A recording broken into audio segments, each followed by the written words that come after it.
আমাদের স্কুল সামনে থেকে যখন ট্রাকগুলো যায় ভয়ঙ্করভাবে শব্দ করে এবং এগুলোর মাধ্যমে বায়ু দূষণ সৃষ্টি হয় এবং এগুলো আমাদের অনেক ক্ষতিকারক প্রভাব ফেলে এবং আমরা এর মাধ্যমে বিরক্ত হই এবং আমাদের এতে বিভিন্ন রোগে আক্রান্ত হই। আমি চাই যেন এই ট্রাকগুলো চলাকালীন যেন কম শব্দ করে যায় এবং এগুলো যেন আমাদের বিরক্ত না করে। তো এই স্কুল চলাকালীন সময় যে স্কুলের আশপাশ দিয়ে যে মাহিন্দ্রা ট্রাক এই টমটমগুলো চলে, এইসব কারণে আমাদের অনেক ক্ষতি হয়। এগুলোর গতি পাশ দিয়ে যখন যায় তখন মনে হয় বুকটা কেঁপে ওঠে, এত ফাস্ট। এসব গাড়ির ফিটনেসও ভালো না অতটা। সো আমি প্রশাসনের দৃষ্টি আকর্ষণ করছি যে এগুলো একটা সংস্কার করা। মাঠে ঘাটে চলা ট্রাক মাহিন্দ্রা যে শহরে দাপিয়ে বেড়াচ্ছে, এগুলোর বিষয়ে আইনের দৃষ্টি আকর্ষণ করছি। এতে অনেক ধরনের দুর্ঘটনা ঘটতে পারে। আমরা দেখছি যে এর আগে অনেক দুর্ঘটনা ঘটছে, আর এদের যে নিয়মকানুন আছে তারা এই নিয়মকানুন মানতেছে না। এই বিষয়ে প্রশাসনের দৃষ্টি আকর্ষণ করছে। এতে করে শহরের যেমন দুর্ঘটনা রোধ পাবে, ঠিক তেমনি আমাদের নিরাপত্তা লাভ হবে। তো আমাদের স্কুলের সামনে যে সব ট্রলি বা ট্রাক এরকম আরও বড় বড় গাড়িগুলো যায়, তা আমাদের এখানে যে রোডটা সেটা হচ্ছে অনেক ছোট।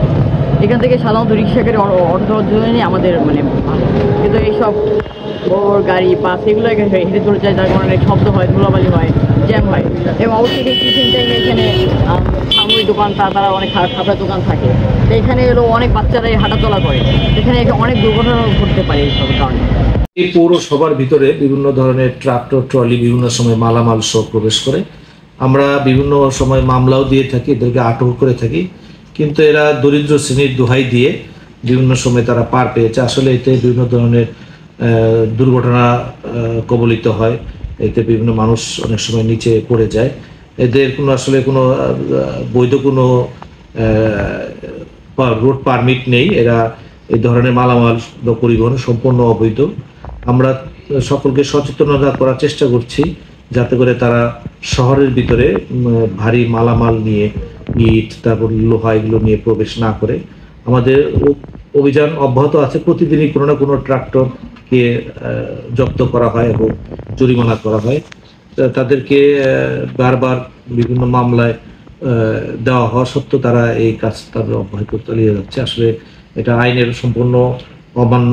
আমরা ভবিষ্যতে আরও এই বিষয়ে আরও কঠোর হব, যাতে করে তারা শহরের ভিতরে এই ধরনের মালামাল নিয়ে প্রবেশ করে বিভিন্ন প্রতিবন্ধক সৃষ্টি এবং বিভিন্ন ধরনের দুর্ঘটনার যাতে সৃষ্টি করতে না পারে। আমরা তাদের মধ্যে আরও কঠোর ব্যবস্থা নেব।